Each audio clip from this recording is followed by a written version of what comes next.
ગોપાલિકાને ઉપર દયા ન ખાતા, પણ તમારા પોતાના ઉપર પોતાના બાળક સારું જીવી શકાય એમ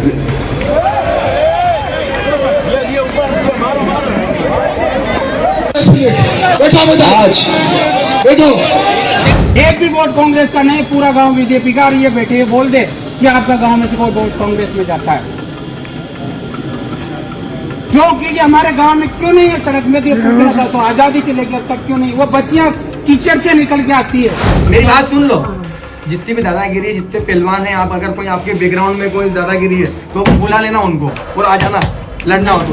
इन बच्चों को अगर आपने अब है ना ये अगर एक को भी हाथ लगा दिया और एक बच्चों को भी हाथ लगा दिया तो फिर ध्यान रखना। दोस्ती की ऐसी धाकड़ तस्वीरें दुनिया को आज दिखाई गई हैं कि ट्रंप से लेकर यूरोप और उधर मुनीर, चाइना, अपने यहां राहुल गांधी, ये लोग ढंग से आज सो नहीं पाएंगे।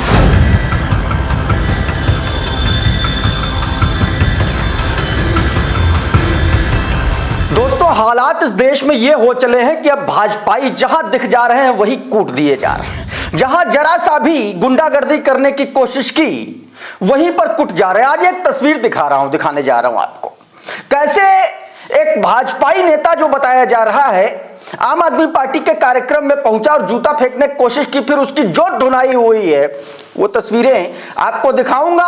बताऊंगा कि कैसे भारतीय जनता पार्टी की सरकार का एक मंत्री सरेआम मंच पर बेइज्जत किया गया।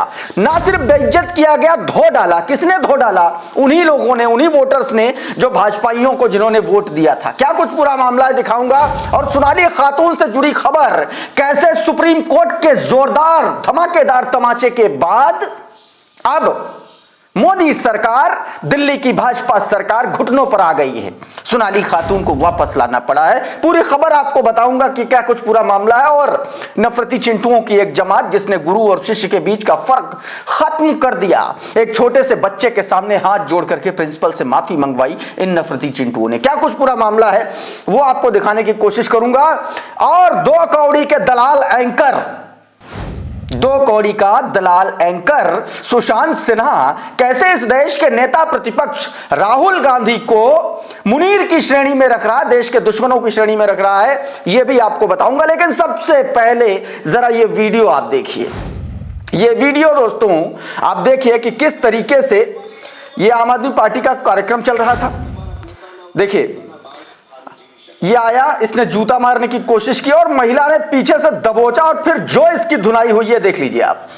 मारते मारते इसको एकदम पूरी तरीके से धुन दिया लोगों ने, जबरदस्त तरीके से। सोचा था जूता मार के फेंक के भाग जाएंगे, बच जाएंगे, लेकिन नहीं, वहीं पर इसको इतना मारा गया, इतना मारा गया, फिर बताया जा रहा है कि इसको पुलिस के हवाले किया गया है।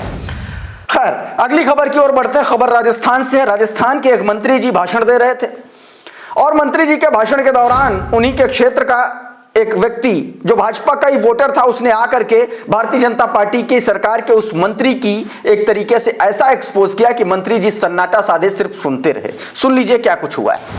एक भी वोट कांग्रेस का नहीं, पूरा गांव बीजेपी का। और ये बैठे बोल दे कि आपका गांव में से कोई वोट कांग्रेस में जाता है, क्यों? क्योंकि हमारे गांव में क्यों नहीं है सड़क में? तो पूछना चाहता हूँ, आजादी से लेकर तक क्यों नहीं? वो बच्चियां कीचड़ से निकल के आती है। हमारे गांव वालों को क्या दोष है, मैं ये पूछना चाहता हूं साहब। और अब खबर सुप्रीम कोर्ट के उस जोरदार तमाचे से। सुप्रीम कोर्ट का वो जोरदार तमाचा जो भारतीय जनता पार्टी के नफरत वाली राजनीति पर लगा है। ये तस्वीरें देखिए, सोनाली खातून है। 6 महीने पहले इनको दिल्ली से डिपोर्ट कर दिया गया था बांग्लादेश, और बांग्लादेश में भी बताया जा रहा है ये जेल में थी। 6 महीने की प्रताड़ना। प्रेग्नेंट है सोनाली खातून, 8 साल का एक बच्चा है। उसके साथ किस तरीके से दिल्ली पुलिस ने बर्बरता की और एक महिला को बिना जांच पड़ताल किए जानवरों की तरह बांग्लादेश भेज दिया। अब सुप्रीम कोर्ट ने जब तमाचा जड़ा है तो उसको वापस बुलाया गया। जरा ये वीडियो देखिए, ये उसी का वीडियो है जब सोनाली खातून वापस बांग्लादेश से आई है दोस्तों। और अब आपको एक खबर, एक वीडियो और दिखाता है। वीडियो जो सीधे तौर पर बताया यह जा रहा है कि स्कूल में कुछ बच्चों का मामला था और उसमें किस तरीके से चंद नफरती चिंटू पहुंचे और पूरे स्कूल का जो डेकोरम था, जो एक डिसिप्लिन था, उसको तहस नहस कर डाला। इनके संस्कार, इनकी भाषा, इनकी बदतमीजी, अभद्रता, जाहिलियत ये बताती है कि शायद 5वीं क्लास से आगे पढ़े भी नहीं होंगे। ये देखिए जरा। आप जो ये मारते हो बच्चों को, मेरी बात सुन लो। जितनी भी दादागिरी है, जितने पहलवान हैं, आप अगर कोई आपके बैकग्राउंड में कोई दादागिरी है तो बुला लेना उनको और आ जाना, लड़ना हो तो। इन बच्चों को अगर आपने अब है ना ये अगर एक को भी हाथ लगा दिया और एक बच्चों को भी हाथ लगा दिया तो फिर ध्यान रखना है ना। मेरी बात सुनो, माफी मांग लो आप सर, पर रहने दो। हम ऐसे लोग नहीं कि माफी मंगवाएंगे, गुरु से माफी नहीं मंगवाएंगे हम, लेकिन आप ध्यान रखना। आप उनके लिए रोक रहे हो, भारत माता की जय के नारे में दिक्कत आ रही है, तिलक लगा रहे उसमें दिक्कत आ रही है, तो मैडम आप स्कूल में ताला लगा देता हूँ, बोलो 10 मिनट में लगा दूंगा ताला, बताइए आप। ये गलत बात है। तस्वीरें होनी चाहिए हमारे, जिसने देश आजाद करा है, जो सर्वप्रथम हमारे जिनकी वजह से आज हम इतने स्वतंत्र हैं यहाँ पे। महात्मा गांधी, स्वामी विवेकानंद जी, भगत सिंह जी, सब, सरस्वती माता, सारी चीजें मुझे यहाँ पर चाहिए। नहीं गलत नहीं बोल रहे हैं, बस चीजें ऐसी, बस वही पॉइंट ऑफ व्यू। और मारना मुरली अब बंद कर दो ना, मैं समझ गया है वो। अब बच्चे मार खाने नहीं आते, पढ़ने आते हैं, आप ध्यान रखो। अब एक खबर आपको दिखाता हूं, सुशांत सिन्हा। इस देश में नफरती मीडिया का आलम देखिए क्या हो गया। देश का एक नेता प्रतिपक्ष, जो इक्विवेलेंट टू प्रधानमंत्री टेक्निकली अगर कहें, उसको 2 कौड़ी का दलाल एंकर सुशांत सिन्हा आसिम मुनीर के पैरेलल बता रहा है, जिसकी खुद की अपनी कॉरेस्पॉन्डेंस की डिग्री है। यह दूसरे को सर्टिफिकेट बांट रहा है, और यह इसी गोदी मीडिया का सच है। ये लोग चरण चाटने के लिए, जूता चाटने के लिए, सरकार का, मोदी का जूता चाटने के लिए, ये एक दिन ऐसा आएगा जब किसी को भी उठा करके बता देंगे ये ISIS का आतंकवादी है। और वो दिन भी दूर नहीं जब ऐसे एंकर्स को लोग दौड़ाना शुरू कर देंगे। सौरभ लिख रहे हैं इसी वीडियो पर, ये पहले वीडियो देखिए आप पहले। दोस्ती की ऐसी धाकड़ तस्वीरें दुनिया को आज दिखाई गई हैं कि ट्रंप से लेकर यूरोप और उधर मुनीर, चाइना, अपने यहां राहुल गांधी, ये लोग ढंग से आज सो नहीं पाएंगे। सौरभ इसी वीडियो पर लिख रहे हैं कि पुतिन और मोदी की तस्वीर देखकर पाकिस्तान के मुनीर और भारत के राहुल गांधी ढंग से सो नहीं पाएंगे। दुश्मन देश के आदमी और अपने देश के नेता प्रतिपक्ष को एक साथ दिखाना, यही इन एंकरों का देश प्रेम है, शर्म नहीं आती इनको।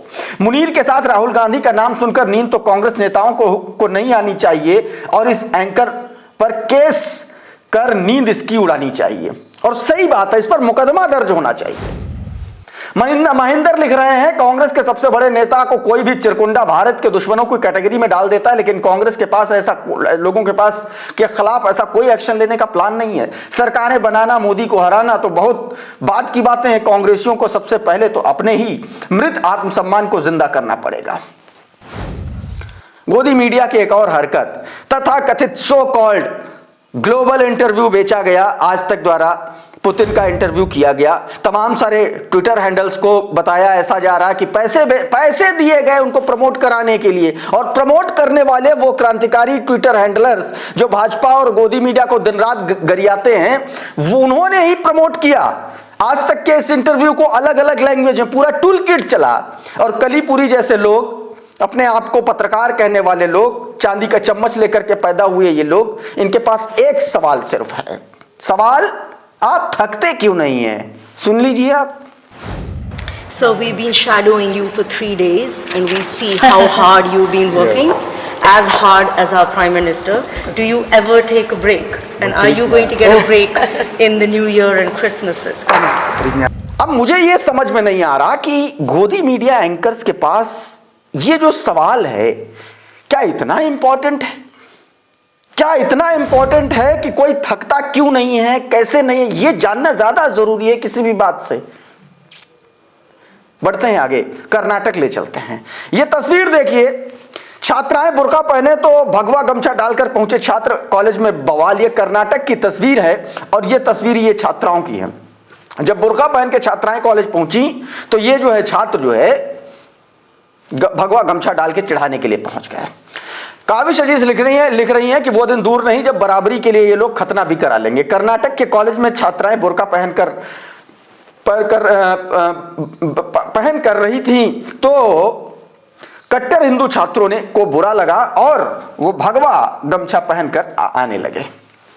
और अब एक खबर ये देख लीजिए, ये गुजरात के गांधीनगर की तस्वीर है। इस दरगाह को ढहा दिया गया, बताया गया कि इसको अवैध तरीके से ढहाया गया है। इन तस्वीरों में आप साफ तौर पर देख सकते हैं कितना बुरी तरीके से उसको क्षतिग्रस्त किया गया है। द मुस्लिम का दावा है, आपकी स्क्रीन पर ये ट्विटर हैंडल है, इसने बताया कि गुजरात के गांधीनगर में अधिकारियों के बालापीर दरगाह को यह बताते हुए गिरा दिया कि यह एक अवैध कब्जा था और बताया कि जमीन का इस्तेमाल हाईवे विस्तार प्रोजेक्ट के लिए किया जाएगा।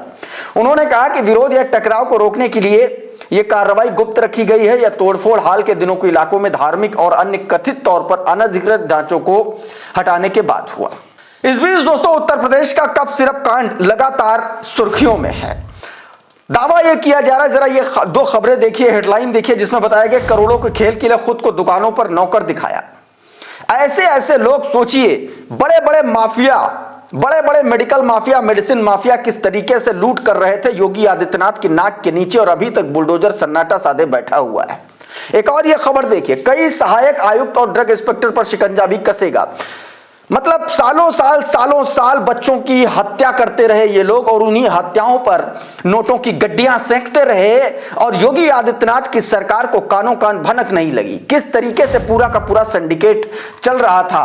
अब इस पर अभिषेक उपाध्याय लिख रहे हैं आपकी स्क्रीन पर, वाह क्या कारनामे सामने आ रहे हैं। कोडीन कप सिरप कारोबारियों के ये वो भी योगी आदित्यनाथ के ईश्वरीय रामराज्य में, पर मजाल है कोई असली मास्टरमाइंड से पूछताछ भी करे। सहायक ड्रग आयुक्त पकड़े जाएंगे, ड्रग इंस्पेक्टर नापे जाएंगे, कुछ अपराधी कुछ अर्दली भी नापे जाएंगे, पर अभयदान के महिषपति गणराज्य की और कोई आंख उठाकर भी न देखे। समाज के प्रति प्रतिबद्धता हो तो ऐसी। साफ तौर पर इस पूरे मामले में धनंजय सिंह का नाम बिना नाम लिए लोग उधर इशारा कर रहे हैं।